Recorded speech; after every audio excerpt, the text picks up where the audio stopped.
This is the new LDV T60 Max Plus. So it's basically the facelifted T60, a lot of changes underneath actually, but at the front we've got a redesigned grille area. It's all black for that, fashionable look. Tinted headlights and new side clusters there. It looks pretty good, it looks tough in my opinion. It's got the bolstered wheel arches with the plastic flares on there as well. And we've got black painted alloy wheels, 18 inches. They are highway terrain tyres, Gitti 4x4. That wouldn't be my choice if I was planning to do any sort of serious off-roading.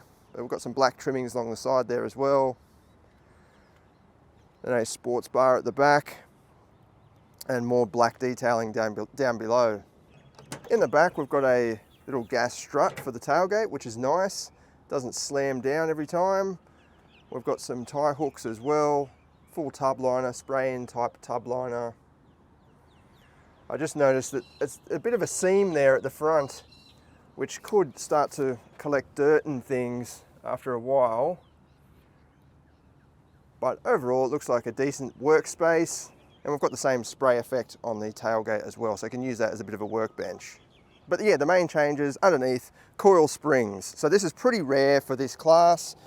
This does improve comfort. It's still a live axle, so you've still got that heavy duty nature, but just with the coil springs at the back. Like on the front.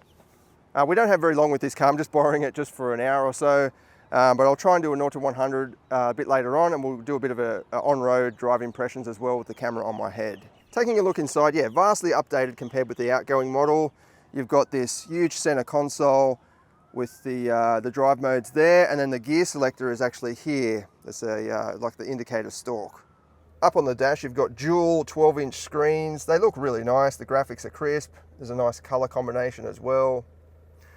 So I think what's happened here is a lot of these parts are carried over from the LDV T60 electric. And they've developed them for the electric model, but then maybe they've got some parts left over, or they just thought, well, why not put this in the diesel model as well. It is a bit of a highlight here actually. Not many utes have the dual screens yet, but you still got some old stuff such as steering column, which only goes up and down. It doesn't pull in and out, which does make the driving position not quite ideal for my height anyway, and I'm sure some people are going to be critical of that too. You'd rather be able to just pull it out a little bit more. The center console is quite practical. Dual cup holders, you can actually slide this closed if you want to conceal some more sensitive items. And then you've got a big center console box as well. Some charging options there too. The materials inside, this all feels quite nice. Along here you've got this kind of almost like wetsuit material kind of, and then the dash, it's like a soft rubbery feel as well, and even right down here it's just the glove box, and lower down is where the plastics start, the hard plastics, but that's kind of fair enough and pretty much what the rivals do as well. Passenger space is quite good. I just wish I could lower the seat down just a little bit more, but again that's tied in with this steering column, which is only up and down adjustment. It'd just be nice if I could just get down a little bit lower, pull the steering wheel out towards my chest a bit more. That would make it really nice. But you do get a commanding view, so I am sitting quite high. I can easily see over that side mirror. I've got good view out the front and out the back. Up above we've got twin lights, sunglasses holder, all the usual stuff. Then in the back it's good to see we've got climate vents, just the single charging port there, it's a USB, and then a flip down armrest with cup holders, which is pretty good. Not all utes have that. But I've got good room actually. My head's nowhere near the ceiling. Got plenty of leg room, and it's good that the center tunnel there is not very high. So you could actually sit in the middle and not feel like your legs are, or your knees are smacking you in the face. It's yeah, it's not too bad. The backrest is a bit hard in the middle especially. That's pretty common though for pretty much any new model car. All right, let's go for a drive and see how it goes. So out on the road, it does have some clever tech. Like it's got this little camera here that pops up when you hit the indicator, and it gives you a view of what's next to you. Now that would come in handy if you're in a very tight car park and you're watching the gutter or something like that, or even pulling out of a difficult side street where there's yeah, a bit of a ledge or something that you have to get past, and then it just disappears. It'd be nice if it was a bit bigger maybe. You've got a huge screen, so why not just make it, you know, take up half the screen.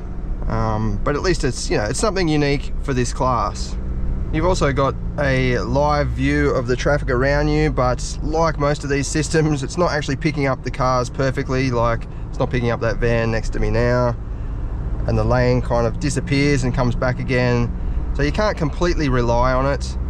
I'd probably rather just have the speedo right in the middle so I can see it, because it is sort of obstructed by the steering wheel being just there on the left. I've tried to fiddle around with different display modes. You can change the trip information just by going up and down.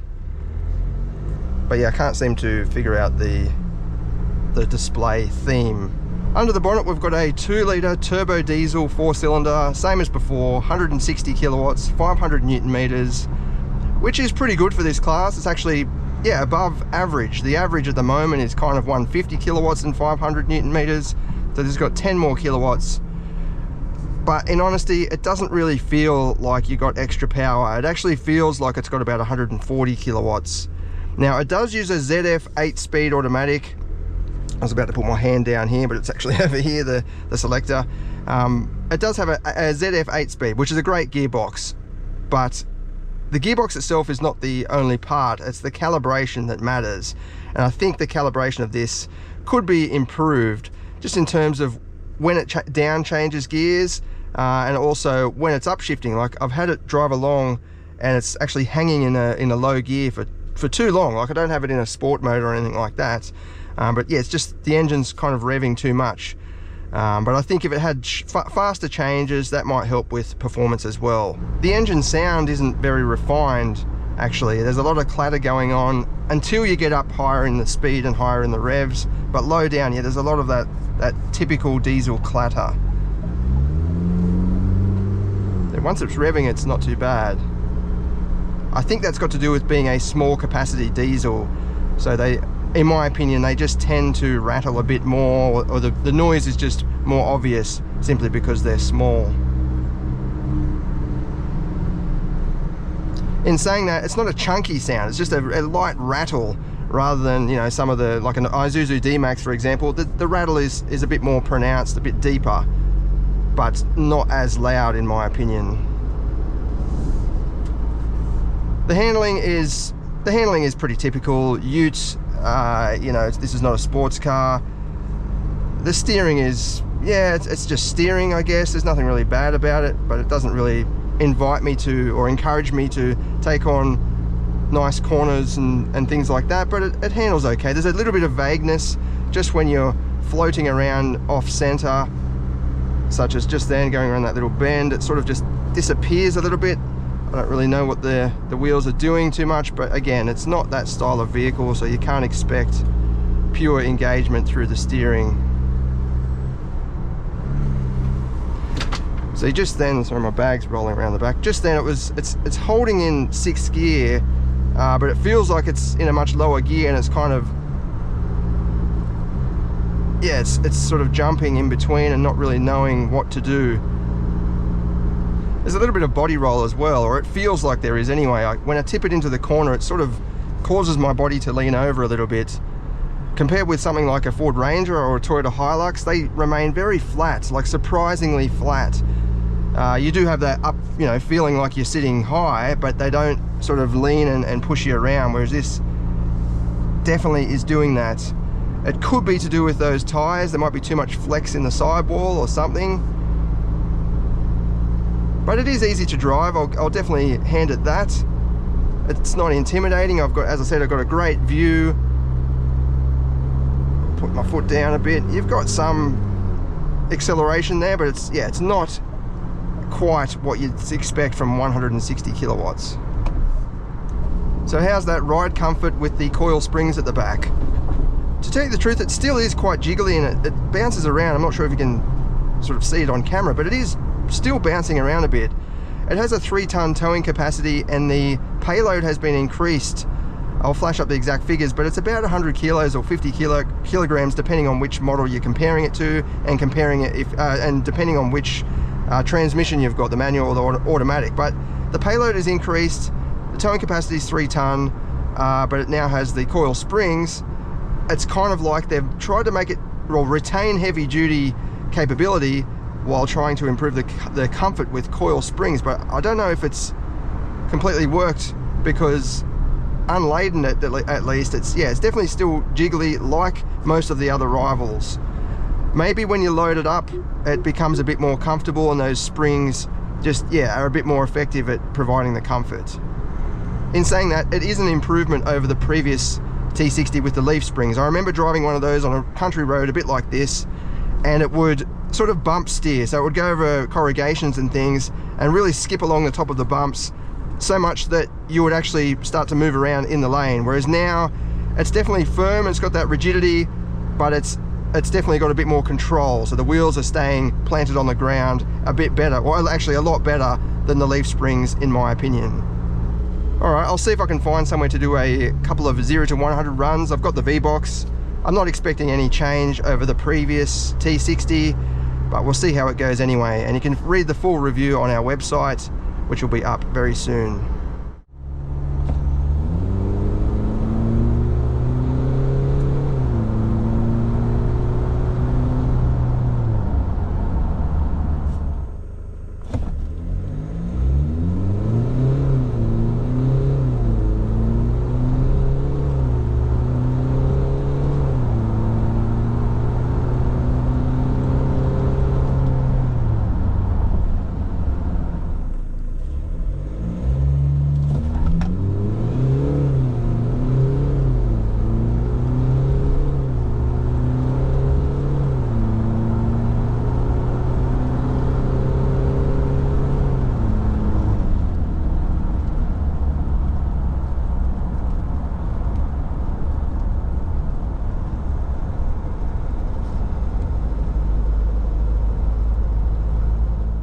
There we go, a quick test of the new LDV T60 Max Plus. I think it's a nice evolution on the previous model. The coil springs are swapped from a leaf spring setup, is more comfortable and more refined on the road, but I don't think it's any better than most of the rivals that have leaf springs still, so I don't know what's going on there. If you really like technology, then you'll love these dual screens, and you'll love the sort of EV style of gear selector and center console setup. Overall, I think it's quite a good value ute. It's $47,990. LDV do some good deals if you've got an ABN as well. But if it was my money, I'd probably just save up a little bit more and get a Triton. You know, that's got impressive warranty as well, and a bit more refinement on the road. This engine, it's definitely a bit noisy lower down in the revs, and that 160 kilowatts, although it's, 10 seconds is pretty good, 0 to 100, it should be better than that because it's got more power than those rivals, so 150 kilowatts. So it should theoretically be a bit quicker, not just the same. So I think there's some sort of drivetrain loss going on there. The transmission is, although it is a ZF, I don't think the tuning and calibration is quite as good as it could be. But in saying that, being a ZF, reliability is going to be pretty good. Sorry I couldn't do a more in-depth review for you. It would have been nice to see how the coil springs go off-road, but thanks to Central Coast LDV for lending us their vehicle for this test.